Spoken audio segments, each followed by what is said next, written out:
So guys, high protein chickpeas curry చేస్తున్నాం అనమాట.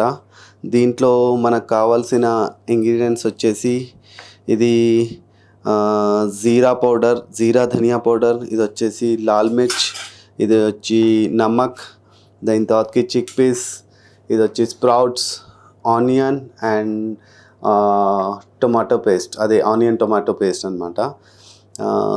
దీంట్లో ఆలివ్ ఆయిల్ కూడా వెళ్తుంది. మన దగ్గర ఆలివ్ ఆయిల్ ఉంటే ఓకే, లేకపోతే ఘీ అన్న యూస్ చేసుకోవచ్చు. ఓకేనా. ఫస్ట్ ప్యాన్ కొంచెం వేడిగా అయిన తర్వాతకి దీంట్లో మనం వెరీ లిటిల్ 5 grams వరకు వేసుకుంటున్నాం.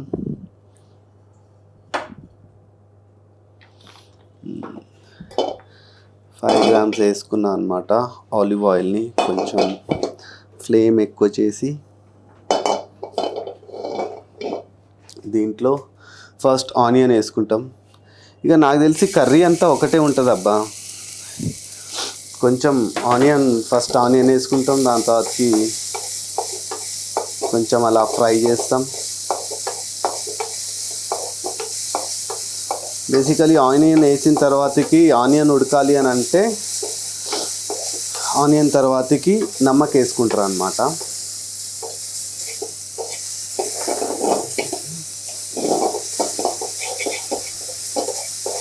నమ్మక్ వేసుకొని కొంచెం అట్లా వేడి వేసేద్దాం.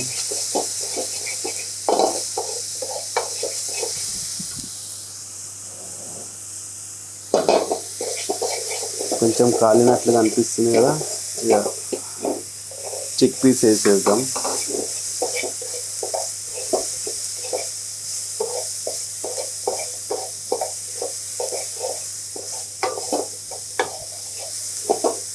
ఇప్పుడు స్ప్రౌట్స్ అయితే, చిక్ పీస్ స్ప్రౌట్స్ వచ్చేసి మనం నానబెట్టిన తర్వాతకి దీన్ని బాయిల్ కూడా చేసినాం అనమాట. బాయిల్ ఖచ్చితంగా చేయాలి, బాయిల్ చేయకపోతే మనకు సినిమా ఉంటుంది తర్వాతకి.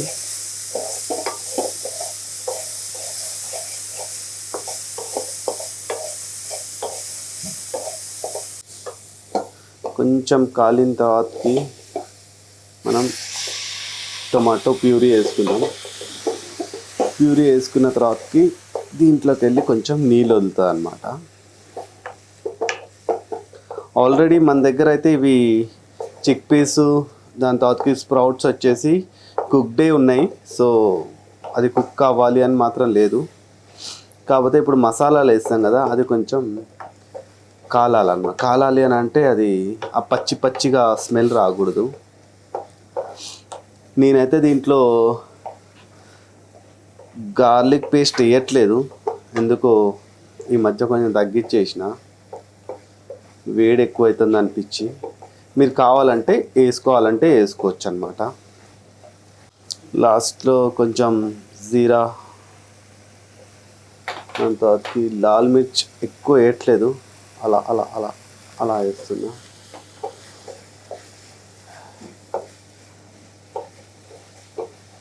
బేసికలీ హెల్దీ తినాలి అని అంటే ఎక్కువ స్పైసెస్ కలపద్దబ్బా. నాకెందుకో స్పైసెస్ మీద గ్రిప్ కూడా పోయింది, అలవాటు కూడా పోయింది. నాకు ఎక్కువ స్పైసెస్ ఉంటే నా వల్ల కావట్లేదు.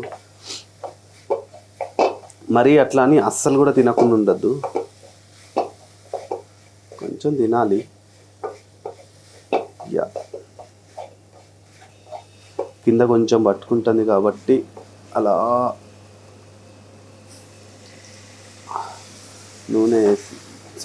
నీళ్ళు వేసేద్దాం.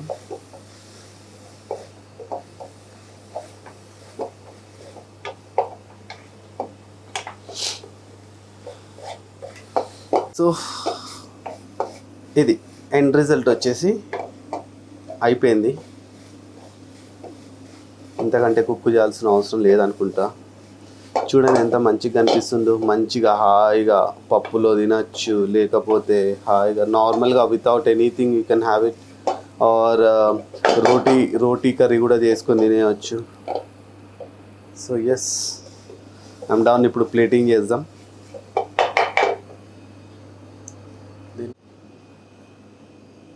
స్మెల్ అయితే మస్తు వస్తుంది. తేజ్ చూస్తాం ఎట్లుంటుంది ఏంది కదా అని.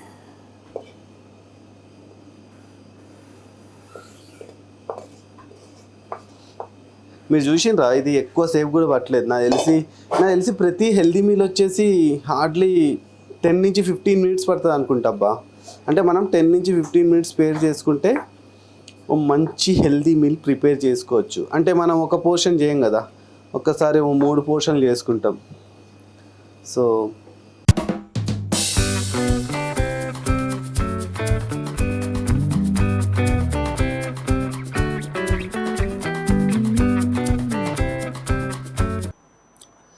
సో గైస్, మన రెసిపీ అయిపోయింది, ప్లేట్ మీదకి వచ్చేసింది.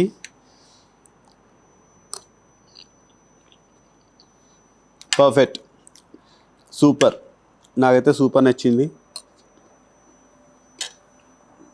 రోటీ అంటే రోటీ, చావల్ అంటే చావల్, దేంట్లోనే తినేయచ్చు, బెస్ట్ అసలు. కాకపోతే మీరు ఒకటి గమనించాలి, ఈ రెసిపీ చేసినప్పుడు కూడా హార్డ్లీ 10 నుంచి 12 మినిట్స్ పట్టింది. ముందు రెసిపీస్ కూడా చూడండి, 10 నుంచి 12, లాస్ట్ 15 మినిట్స్ అబ్బా. 15 మినిట్స్లో మనం హెల్దీ మీల్ చేసేయచ్చు అండ్ నాట్ ఎక్స్పెన్సివ్ ఈదర్. దీంట్లో చాలా ఈజీగా కుక్ చేసేయచ్చు, చాలా తక్కువ స్పైసెస్తో పరేషానీ ఉండదు. సో ఫాలో కాండి, ఇలాంటి మోర్ రెసిపీస్ గురించి, వర్కౌట్స్ గురించి నేను మీకు పోస్ట్ చేస్తూనే ఉంటా. ప్రతిరోజు రీల్స్ వస్తూనే ఉంటాయి, వీడియోస్ వస్తూనే ఉంటాయి. మీకు ఈ కంటెంట్ నచ్చితే సబ్స్క్రైబ్ చేయండి ఛానల్ని, అండ్ మీ ఫ్రెండ్స్కి షేర్ చేయండి, రికమెండ్ చేయండి. ఎనీ డౌట్స్ నేను అందరికీ నేను చెప్తూనే ఉన్నా, నా ప్రీవియస్ వీడియోస్లో చెప్తున్నా. ఏమన్నా డౌట్స్, ఏదైనా కంటెంట్ గురించి మీకు వీడియో చేయాలి అని అనుకుంటే మెన్షన్ చేయండి. డెఫినెట్లీ నేను దాని గురించి ఒక వీడియో చేస్తా. అది so please subscribe to our channel. Signing off.